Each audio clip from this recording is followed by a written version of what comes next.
When I developed a spiritual root system years ago, I did not realize that I was so deeply in line with and parallel. I was a Christian, but by the time I was 14, 15 years old, probably a Christian even before then.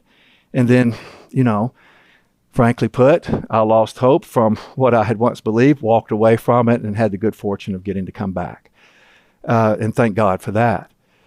But there's this passage in Jeremiah that after I developed spiritual root system, I turned to Jeremiah 17 one day when I was in my private morning time.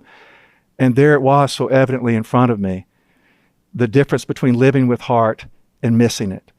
And the prophet Jeremiah clearly clarified the importance of heart, the power of heart, the need of heart, and what happens to us without it, which we're going to be talking about. Jeremiah 17, 5 and 6 says, and this is almost paraphrased. I'm not a great quoter because I'm too busy thinking my own thoughts. but So Jeremiah says, cursed is the person. It says man, but it means person. Cursed is the person. Now, cursed does not mean condemned. It means isolated from who you're made to be. And you look at those passages, you'll clearly see that person is actually separated from who they're made to be. Cursed is the person who trusts in their own strength, who depend upon their own flesh. Sound familiar? Sounds very familiar to me. You want something done, you go get it done. And it's like, if you want it enough, you'll get it. If you will it, you'll want it. If you can figure it out, you can make it happen, right? That's not what Jeremiah is saying. He said, these people are cursed. It says, cursed are the people who trust in their own strength, who depend upon their own flesh, whose hearts have gone away from God. He says, these people will be like a bush planted in the wastelands. Now, I studied this bush. This bush is like a juniper. It grows up like a pencil. It just grows up straight with very few branches. It only provides enough shade for one person.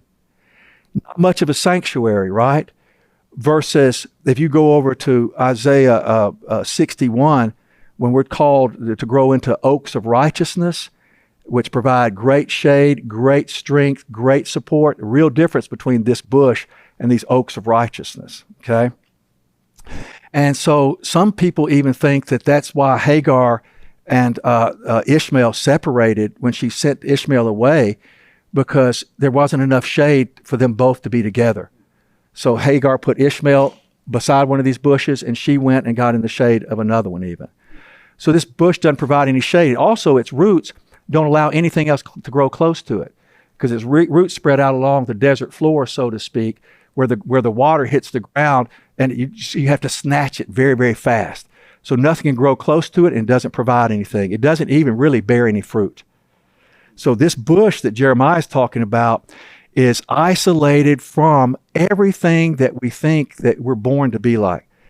No one in here grows up dreaming or wishing to become a countertop. It's dumb, right? Nobody wishes to grow up to become completely, utterly isolated and starved. We all grow up dreaming somehow of being seen and known and belonging and mattering before we lose touch with our dreams and start trying to give up. Y'all relate to that? Okay. Well, Jeremiah says that person will be like a bush planted in the wastelands, and this is the amazing thing. Even when prosperity comes, the person won't see it. Now think about how many of us have gotten to achieve a lot of the things that you've wanted in your life. I mean, I thought if I get to a place, if this sounds so dumb, but I wanted to get my degree, and I wanted to buy a pair of really nice gray wool pants. Yeah, big dreamer. Because I wanted to afford them, and some good looking shoes. And then I wanted to walk around in those pants and those shoes, and somebody look at me and say, he got it going on. He's looking good. But what I'm saying is, even when prosperity comes, how many of us have our children, have our jobs, have Jesus Christ, have our spouses, got married, And even though you knew it wasn't going to be happily ever after, even though they told you, that's where so many of these shows end, and it was happily ever after. They got married and then they stop, because marriage is a great struggle. But I'm saying you wound up where you hungered to be in a lot of ways, and yet you can't feel it. You don't see it. It's not prosperity. So Jeremiah's saying, even when somebody has received the blessings, unless you can take them into yourself, it's just external occurrences. And then it says, and this person will be in a dry and salty land where essentially no one else lives.